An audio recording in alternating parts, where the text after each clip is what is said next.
Hello there, welcome to Genesis Models. My name's Bobby Waldron and what I've got for you today is a rapid video build of Tamiya's North American P-51D Mustang 1/48 scale. Absolutely beautiful kit, cracking kit, best one I've done in 1/48 scale, and you know, it really does fit together like a glove. And what I'm going to show you today is I'm going to show you a rapid video build. A rapid video build is unlike the step-by-step video builds, in which with the step-by-steps we kind of video from beginning to end. It's hours and hours, loads of episodes. This kind of video is more of for the intermediate and advanced person, because we're gonna skip all the basic stuff, all the foundation stuff. We're not going to show you that, we're not going to film it. We're just going to go ahead and turn the camera on when we come to fit issues, problems with the kit. We're going to tackle them. We're going to look at intermediate stuff, advanced stuff, and we also have focus points. With this particular kit, our focus point is going to be Alclad's 2 paints, because what we want to do, we want to look at getting a nice natural metal finish for our P51 here, and to do that we're going to have a nice good focus point on our Alclad's paints. We also have a little focus point on photo etch with this kit, and using a pin wash, an oil pin wash.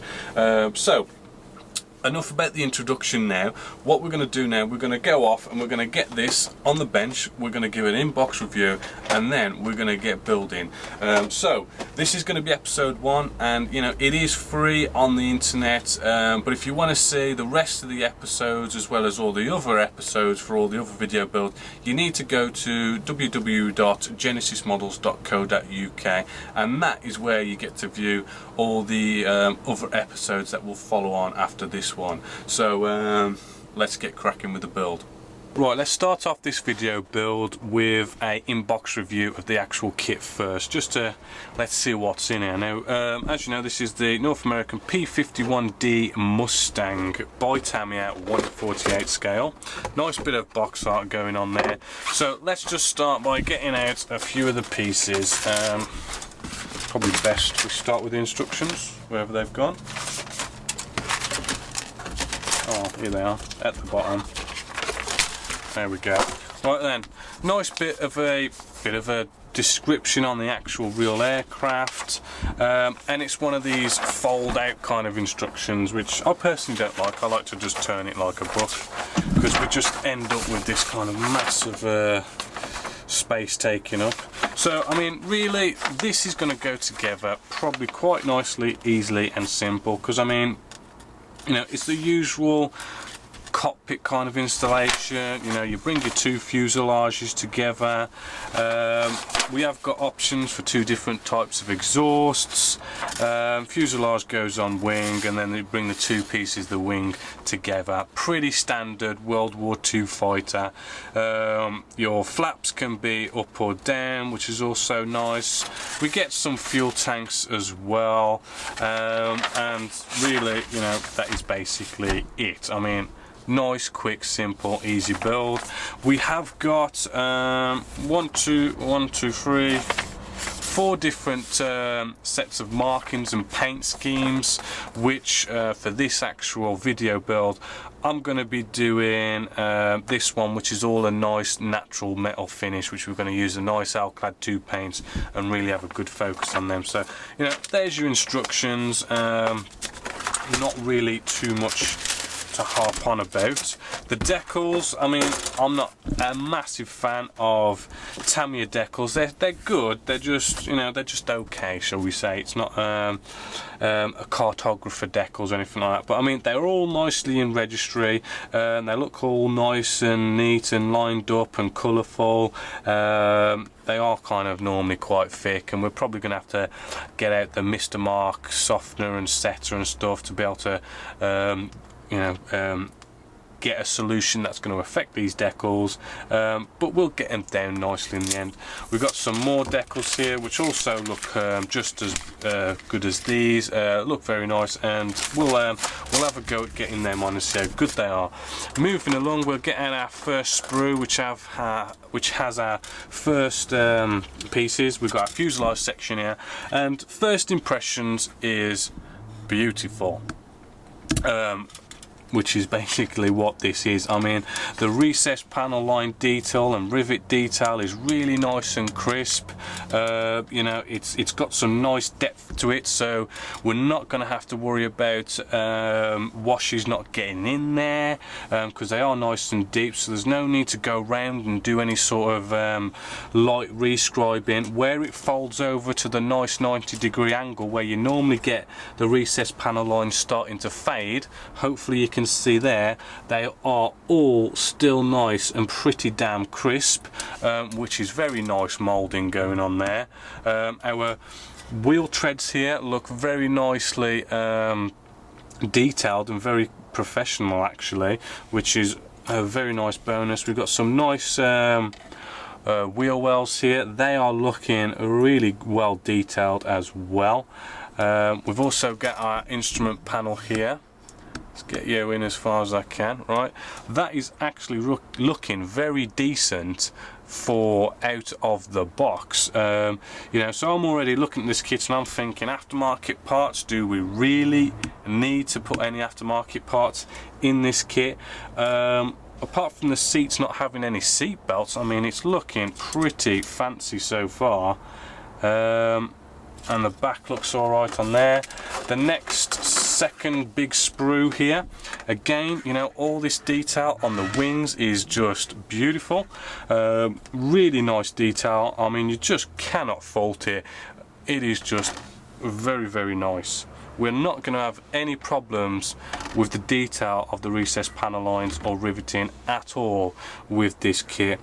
We have got the two different types of exhausts, as you can see, and then we flip this over. We've got some nice detail going. Oh, sorry, nice detail going on here with the wheel wells. You know, it's going to build up quite nicely. The wheel well doors. I mean, we've got no nasty ejector pin marks going on there. I know you're seeing that little bit of a circle thing there, but that is actually part of the detail, so don't worry about that. This wheel well here, yes, you have got two little bits of ejector pin mark there. I mean, it's a little bit of a fault, but I think we can kind of get away with it, because I mean, let's face it, all manufacturers seem to slap ejector pin marks on the insides of wheel wells, which is a bit annoying, but at least these haven't, so I mean, you know, not too bad. Moving along, we have a pilot here, which our pilot looks a bit funny. I mean, it just looks like he's sitting a bit strange, to be honest, but you know, at least we've got a pilot. I won't be putting him in. And then we've got some clear parts, and these clear parts look very, very shiny. I mean, I don't think you really even need to touch these with polishing compounds or anything like that. I think these are actually good to go, which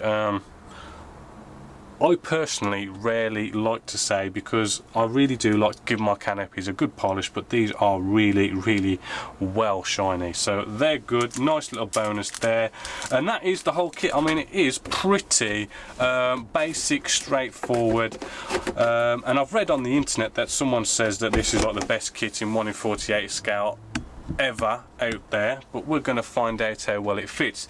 The detail is definitely looking good, and it's definitely looking like a definite well recommended kit, and for £20 and 50 pence, I mean, you can't grumble. £20, 50 pence, you know, it's a nice price for a Tamiya kit that is looking like a very, very nice, quick, simple, easy build with bags of great professional detail. However, you know, I've got to throw in some aftermarket parts and see what we get. First off, Mustang Exhausts. Hopefully you can see. I mean, I should probably get them out for you actually. We're going to be putting them on. Right.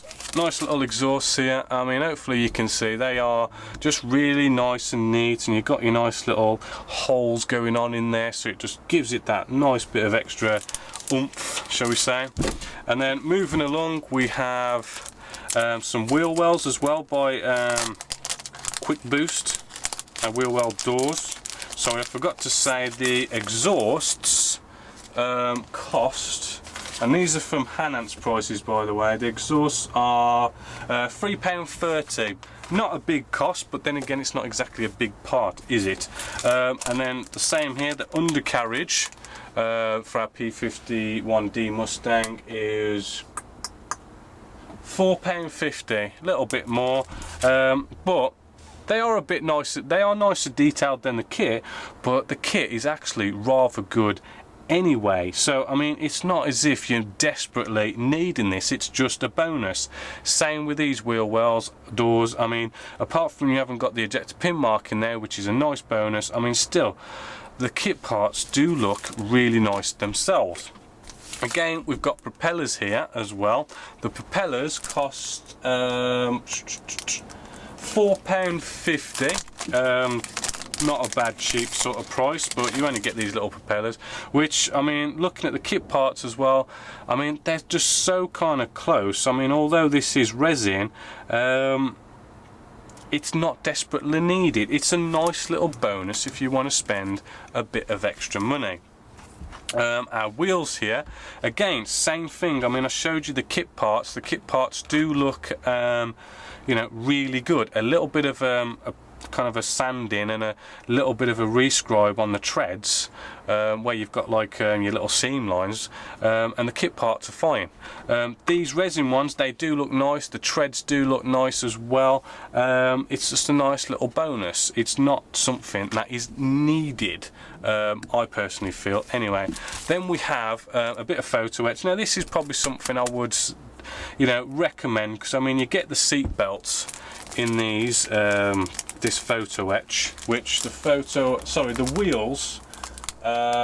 wheels, they cost, well, they only cost £3.60. The Edard stuff is quite nice actually. The Edard is £3.30, so actually this isn't a big cost, this interior set, and as hopefully you can see, it does look nice. I mean, if we can kind of compare, hold on, let's find the piece for you. Here is our cockpit instrument panel in the box, and then here is the instrument panel with the photo etch. I mean, they are both pretty damn good. I mean, what you get in the box is actually rather good. So I mean, I know the seat belts are going to be a nice bonus, and this is going to be a nice bonus, all these little pieces just to jazz it up, but my whole point is, you know, what you're getting in this kit I think really does do the job. All these aftermarket parts are more of a bonus than anything, apart from, I think if you're going to get any aftermarket parts, this Edard would probably be the one to get. The others is just a bonus if you've got a bit of money to waste, I suppose, in some ways. Then here's a big waste. Now, I don't know what's going on with this, but I want to show you this, because I buy as much aftermarket parts as I can, just so I can show you what you can get. Now this I found quite annoying, because there is just no difference with the kit part, and hopefully you can see when I bring you in. Anyway, where are you? There you go. Oops, hold on, I'm trying to hold this properly for you. Hopefully, as you can see, I mean, I'm looking at this, and what you get in the kit is really rather decent, really nice, can't really grumble, and what you get in the resin is just so the same. I mean, what is the point in buying the resin? It's just, it seems like a bit of a marketing trick in a way, because when you go off and buy, say, a kit and the aftermarket parts, if you're like me, you go off and buy the kit and then you throw in a load of aftermarket parts with it, and there you go. It's not as if you kind of buy the kit and then decide to go off and buy aftermarket parts. It's only until you've got it, until you actually see that actually, what is the point? You know, it's just one of these things. I mean, I would rather not use resin. I mean, resin, you know, it's a mess, it's a health risk, you know, you have to use super glue to glue it in place. You know, it is a bit of a pain, and if like there's like no difference hardly with the kit part, I would rather keep the kit part, because I mean, how much does this cost? 1 second. The flaps, I mean, okay, it's only £3.30, but there's just no difference going on there. So I'm not actually going to use these, because there's just no point in using them. So as for a kind of out of the box kit review, you know, it does look like it's going to be an outstanding kit. From what I've read, it fits together beautifully. It's just one of those kits that you know, if you like P-51s, it's one to go for. It's a nice, quick, easy build. So if you've done like a big, nasty build, I always love to come along and do something nice, quick, easy, effective, and professional, because it just kind of recharges your modelling batteries. So, you know, this kit is definitely recommended. And, you know, aftermarket parts, it's just a bonus if you want to spend a bit of extra money, but I don't think you really need them. So let's get on with actually building this now. Right then, we're going to start off this rapid video build with some photo etch in the cockpit section. Now here's the instructions. This is it. They are kind of quite small, so you've really got to kind of study them, I would suggest, first, to kind of know and get the flow of you know, an idea of what pieces are going where, just to familiarise yourself with how everything's going. Right, so what we need to do, we need to cut off our photo etch part. Now what I've got here is a nice little sort of like cutting mat, and it's called the photo etch part cutout kit. I got this from spruemart.co.uk, and it's around about the £6 mark, and I really think this is a really cool tool because let me just kind of show you. Right, if you come along and use a mat like this and then cut down on your photo etch part, you're probably going to bend the photo etch, because this is, although it's kind of like a hardish surface, I mean, it will bend. Okay, you want something really nice and hard like this that you get with it. And then what you do, and I'll bring you right in, is what we're going to do, we're going to do our little pedals. Now where's it gone? Here we go. Got our little pedals just here, and you're plain and simply, I'm trying to get you on camera nicely, put our plastic like handle here, and what this will do, hold on, let's rotate this the other way around. Here's our part we want to cut out, which is our pedal. We put this plastic kind of like a shield handle on top of our part, and we've got to line it up real nice. Okay, so we want to make sure that our seat belt here isn't going to bend, it isn't going to fly off and get eaten up by the carpet or anything like that. It's just all nicely protected, and it's all lined up where we want to cut the tabs off. So taking, I'm using a number 9 blade, and I'm just gonna, in kind of like a chopping sort of slicing motion, cut off our little tabs. Right, and hopefully they're gone. No, try that one again. Nice chopping motion, not a sawing or a cutting, because if you kind of cut at it, you're just going to drag that photo etch part, so we don't want to be doing that. Rotate it. Right, hopefully I'm trying to kind of get you on camera, sorry, I'm trying to get this so I can do it. And again, using our little handle, plastic handle here, we're just shielding it, and then we're doing a cutting motion. Sorry, I'm in the way. Nice cutting motion, and then hopefully, no we haven't, try that again. Okay, nice cutting motion, and hopefully that's got it. No, not quite. Let's try it again. Line it up nicely, and we give it a nice cutting motion. Yeah, hopefully we got that. Yep, we got that. Right, now we've got our little piece here. Alright, we'll just take that off, being careful with it. So that nice little mat really does kind of nicely get our little bit of photo etch nicely chopped off, but we're probably going to have some little tabs to possibly deal with. So I'm just getting out my file. any old file will kind of do really, and we just want to get some tweezers like so. Now actually, I mean, that cutting mat has nicely done the job. Now another little tool which is quite cool, it's like a little pen. You can get them pretty much from anywhere, and what it is just a little kind of it's like a little pickup thing, and what it does is it's kind of like some sort of I don't know, something on the end that's kind of sticky, and you kind of re-water it when it kind of loses its sticky and it comes back again, and you can pick up these little parts. So what I can do now is just nicely grab the photo etch with our tweezers here, get it in the position I want it,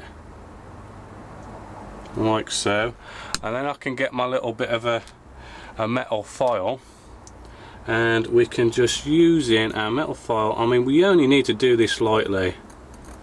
Right, we can just nice and lightly get that nicely filed off. It didn't really need much to file it off, because our nice little cutting mat gets it nice and close right to the end of the tab, so you don't really have to do much. So the next thing we want to do now, we want to bend this. Now we could bend it in a lot of ways, but what I'm going to use Tamiya's photo etch bending pliers, and what we can do, again, because it's so hard to pick these up, we'll just use our little pickup tool here. Oop, there we go. They are pretty little tricky buggers, to be honest, to get the way you want them. It is one of these processes that really does take time. Okay, now what we want to do, we want to get it lined up with where we want to bend. Now there's two bends in this one in particular, so I want to make sure them both lined up. Alright, so now I've got that lined up the way I want it. Now with this one, it's quite nice and easy. We can just simply use our fingers to actually bend it to that 90-degree angle. And then there's also another one on top here, which, I mean, we could come along with all sorts of tools. I mean, we could come along with our pliers, well, sorry, our tweezers, and maybe just bend it there, 90-degree angle again, like so.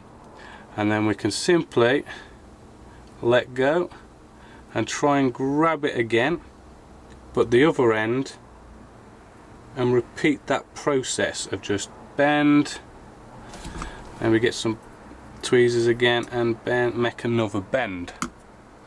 Alright, so hopefully you can see now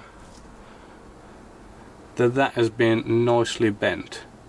Maybe a little bit of a bend that way, and there we go. Okay. Yep. Hopefully you can see that's all been nicely bent into position the way we want it. Now what we also need to do now is actually glue this to our part, which I've already done one earlier, and it's already on there. So what we want to do now is we just want to cut that off. So some nice simple cutters here,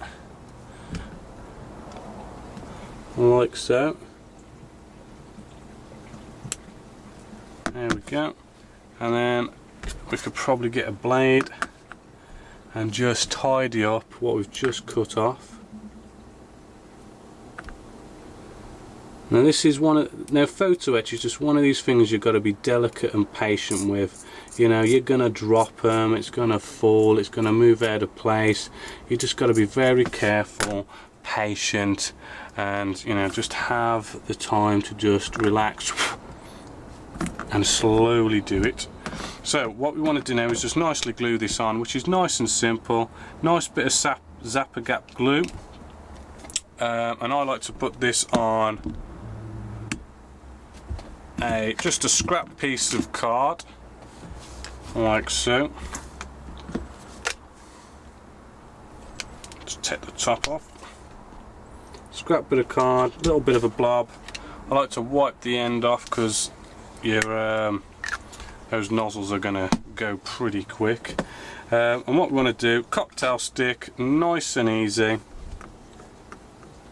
Right, get a bit of that blob of glue, and actually let's bring you in because this is all tricky, delicate stuff. Blob of glue, and we can just smear it on a little bit where we want it to glue down, just like so. What we can then do then is we can get our little pickup tool,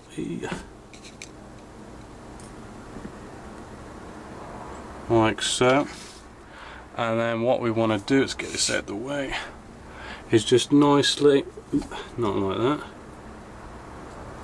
just want to nicely put into position. If we can get it to stop. Now I've slightly bent that, which is a bit of a shame. So what we want to do now is want to kind of like cancel that super glue in for a bit. Don't kind of go, oh no, I've bent it, let's just, you know, carry on and try and glue it on anyway. You know, just cancel the glue in for a second, it's not going to hurt. Right, let's just kind of try and get it back into like the Tamiya tweezers, and we can try and bend this back into shape. Sorry if I keep going off camera, but as I say, this is a tricky process, and I'm just kind of pushing down on that now just to bend the shape back into it. Fingers crossed.